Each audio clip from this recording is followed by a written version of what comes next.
Hey guys, welcome to another episode of Project Devo 722.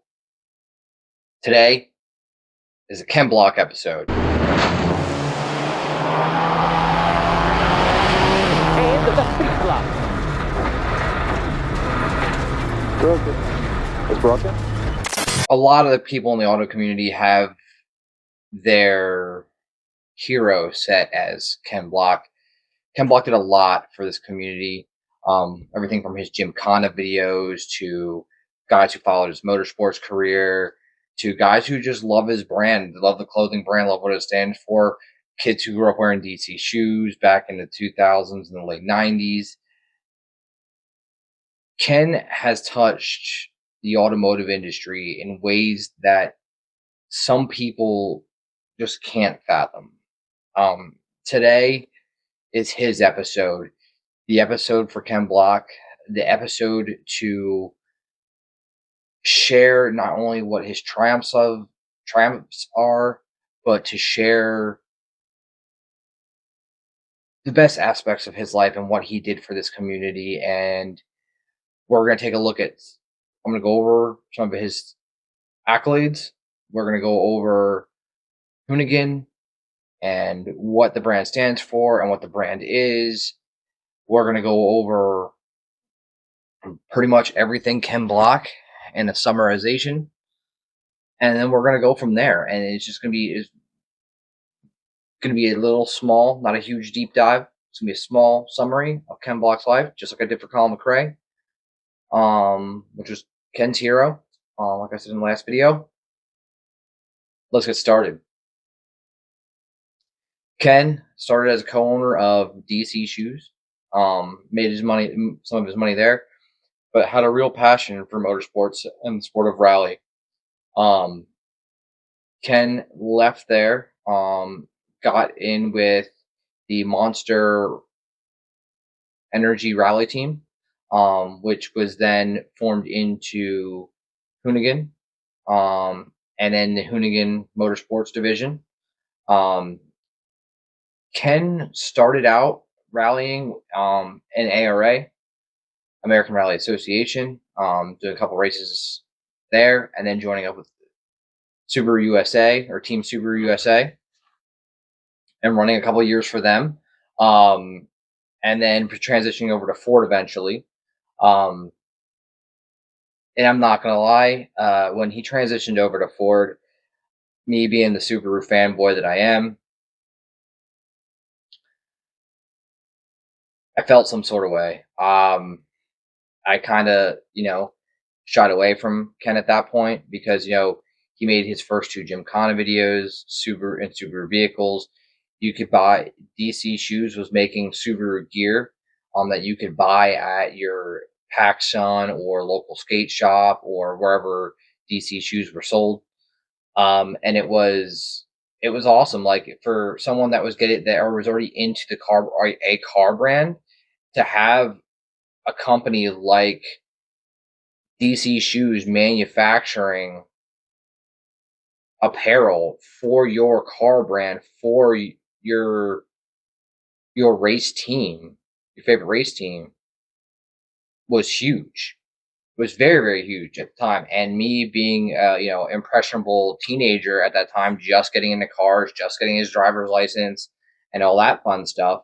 Like and watching these guys, him, Pastrana, Colin McRae, uh, Brian Deegan and all these guys and Tanner Faust running rallycross and rally at the X Games was a huge influence on me. Um, and I felt some sort of way when he left to go to Ford, knowing that a lot of the branding that he had, that Subaru had brought with him, was now going to be focused more on Ford and going over to Ford. And it just wasn't it was I wasn't too thrilled about it. Just it felt like it was knowing now being older and knowing that he was doing it to advance his career and I'm like okay, well, more power to him. He had an option that he could go race in the different divisions and better himself as a driver. So why shouldn't he take initiative and do it. As for accolades, we'll get into the accolades now. Ken competed in ARA for a number of years, 60 total starts, 28 podiums. So 60 total starts, 28 podiums, 16 wins, and the best finish he had, point series rise, was second 3 times. That's where he really cut his teeth. That's where he got into. That's where he really pushed the envelope on his rally career. Was in ARA at that time, Rally America, driving for Subaru and driving for Ford.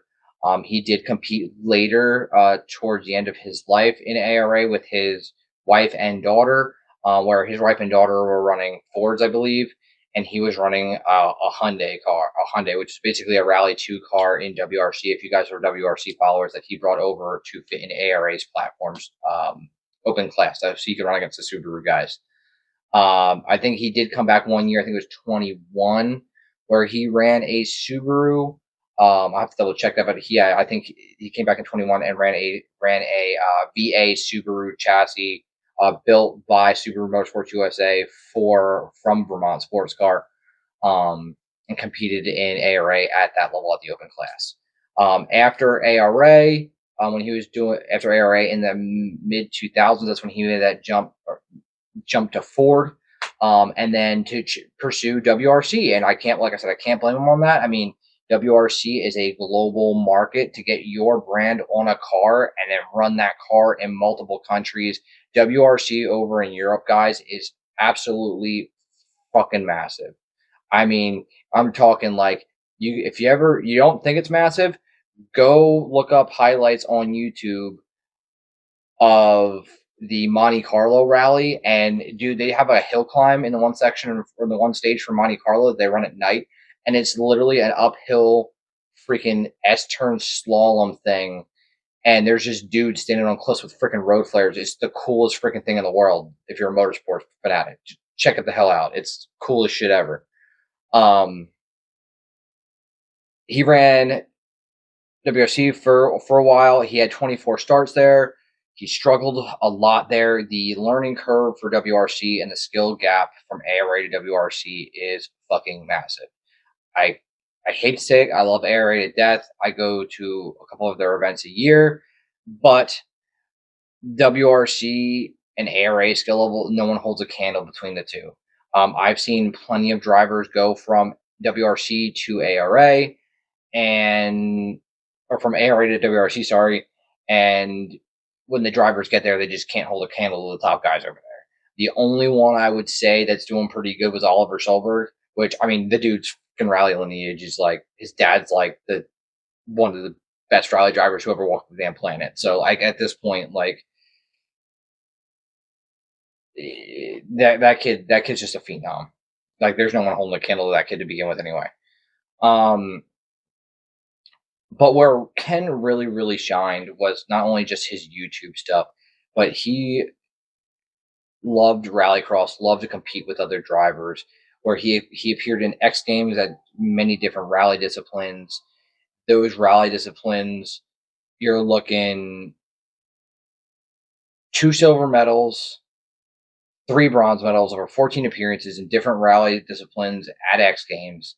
And then when rallycross really came over to the United States, he ran in Global Rallycross. He also ran in the FIA Rallycross divisions with 27 starts in FIA Rallycross and 1 win. Then he moved on to Rallycross Championship, or the Global Rallycross Championship, which was also sponsored by Red Bull. Then turned into ARX, American Rallycross, and then turned into Nitro Cross, which is now defunct. But in that series, or that plethora of series over the many years that he ran there, 39 starts, 12 podiums, 6 wins. The man can drive a fucking car. Obviously, if you watch all of his Gymkhana videos, which made him famous in the car community and then built up the Hoonigan brand, obviously know the man can drive. Even though the man didn't have championships, like multiple championships in these disciplines, you can't take away from the man that he was a huge competitor in these sports. and that he did a number of things to grow the sport. I mean, I attend a rally here in Pennsylvania once a year, STPR or the Susquehannock Trail Rally. It used to be a national rally. Now it's just a super regional rally for ARA. And when Travis Pastrana and Ken Block were there racing each other, you would have probably the best attendance you'd ever see out of a rally there. I mean, you would have to stand in line for at least an hour to get autographs from these guys. It was absolutely insane. It, and the amount of competition that would show up to like go against these guys, incredible. Um, Ken said before in a couple of videos with Dirtfish, with um, Top Gear, with Motor Trend, he really enjoyed rally. He felt that I made the last video about Colin McRae was his mentor or taught him the most about it, and really, really, really helped him come out of his shell because he admired the man's driving and the no fear action that McRae had. And you can see a lot of that in Ken's driving. I mean, I'm gonna post up some video clip. I've posted up some video clips in this video that you can clearly see the man like to hang the car out there and hold it wide open. I mean, the dude's driving style was absolutely charismatic.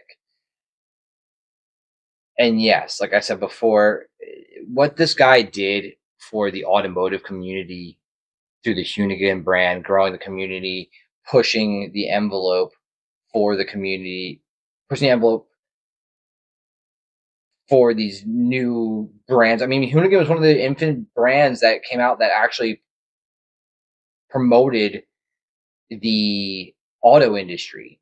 He's the one who started the foundation for, or one of the one guys who started the foundation for this. Like, there probably want like right now there wouldn't be like these random pop up tuner brands that are out there that you go to these car shows and there's like your tuned in Tokyo and your hard tuned, like these brands really wouldn't be as big as they are, and unless they followed a Hoonigan's model. Like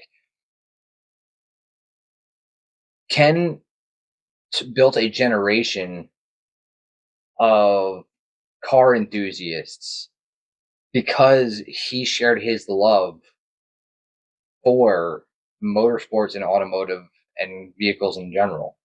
I mean, without his videos, people wouldn't be. There'd be people that wouldn't be inspired. Like, I'm not gonna lie to you. Watching his first Jim Connor video with his Hawkeye WRX or STI, that just the pure raw EJ engine noise of that boxer engine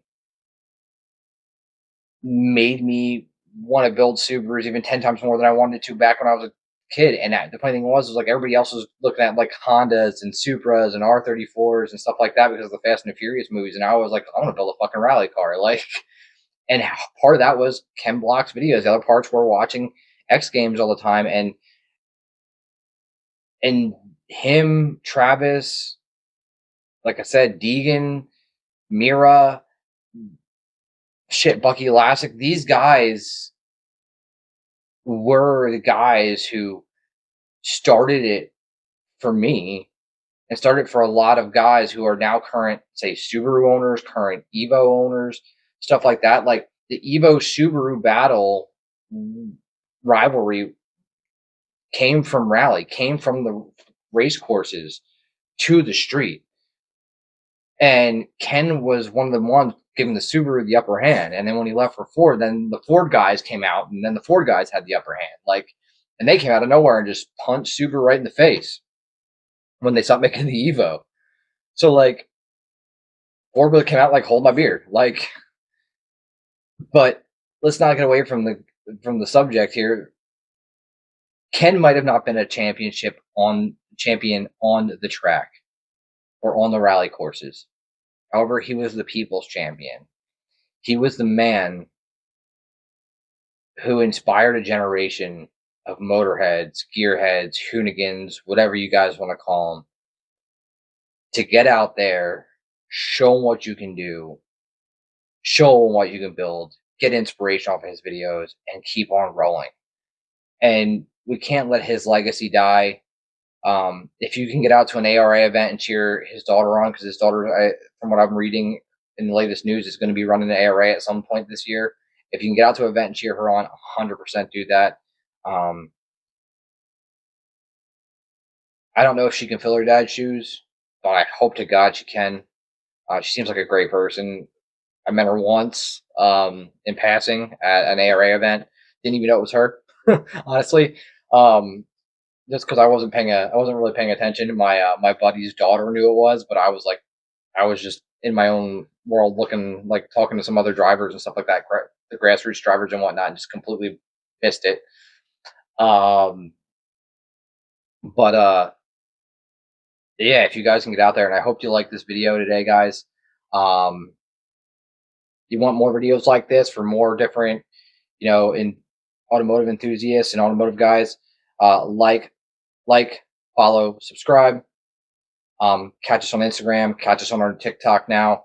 Um, find us anywhere Project Devo on social media. The only place we don't have one is Facebook and Reels right now, but we have Instagram, YouTube, and obviously TikTok. Like, follow, subscribe.